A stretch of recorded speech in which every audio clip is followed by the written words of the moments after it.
Yourself? My name is Mark Montijo, and I'm Vice President and Chief Administrative Officer at the Maritime Museum of San Diego. And Mark's kind enough, I did a drop in here. He's been kind enough to take a couple minutes to chat with us about the museum so that you all back in Virginia, hopefully at some point you'll be able to visit it, but it's a fantastic museum, and I'm just going to ask him a couple questions. How long has the museum been in existence, sir? The museum has been in existence since incorporated in the 40s. Okay. And we started off with taking over a single ship, the Star of India, which was is a National Historic Landmark now. Mm-hmm. But she had been here in San Diego as a part of the Zoological Society since 1927. Oh, how neat.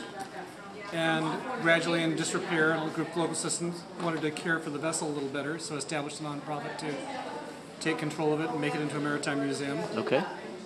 Museum remained as a museum aboard that one ship until 1973, at which point they acquired the next two vessels, which were a steam yacht Okay. and the ferry boat Berkeley that we're on right We're on now, now, okay. which was primarily acquired at that point for floating museum space and offices. Okay. She has since actually been declared a National and State Historic Landmark as well for various reasons, although her acquisition at the time was a reasonably affordable floating thing that Floating they could put stuff on. room, yeah, exactly. And I So- heard from the lady at the front desk that there's actually an art exhibit downstairs. So in addition to being a maritime museum, you provide space for cultural activities? Yes, we do.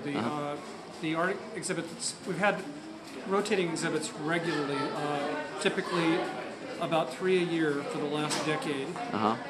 Prior to that, it was mostly static displays, theme related to the Navy in San Diego, to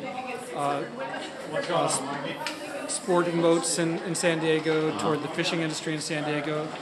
Now, in addition to themed areas about the local history, we also have regularly rotating art exhibits, art and historical cultural exhibits.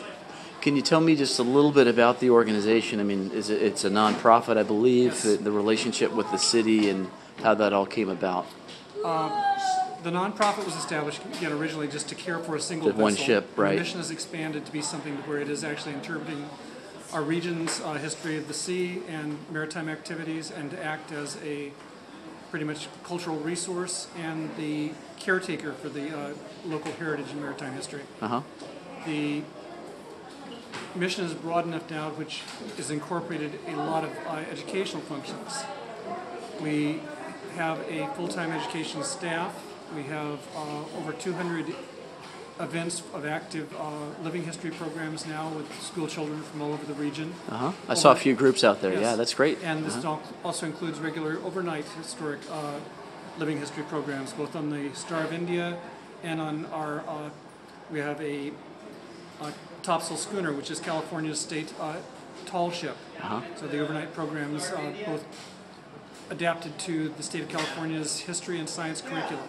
So the kids actually spend the night on the Yes, they vessel. do. Wow, and experience life. And you won't be Okay, able to swabbing the read- deck and Yeah, you won't be able to read Melville or anything again without actually smelling it and feeling emotion too. which that's is fantastic. Outstanding. In terms of funding, is the organization self-supported through, obviously there's an entrance fee. Have there been some major donations, or is there a board of some sort that's been organized to provide periodic funding? Our nonprofit board is actually our governance. The board hires the executive director, who then is responsible for hiring the rest of the staff, managing the organization on behalf of the board, which has a membership. Maritime Museum membership actually nominates and elects the board. Okay. The membership now is a couple of thousand people, Wow. over 2,000. They pay a dues to be membership members and also have access to their ships. The funding comes from a variety of sources. It's like any small business. It's desperately trying to survive and Scraping move forward at together. any given point. Tin can, we call it some places, right? You see a fairly active, group of paid visitors. Right. That covers roughly 25% of our expenses. Okay. Other revenue sources include gift shop sales that are consistent with our mission. Okay. They include parties on board the vessels for corporate, wedding, whatever is reasonably appropriate for space and is not going to be destructive to the use of the space for other historic purposes. includes competitive grants and support from both public agencies and private foundations, and then an active development department looking out after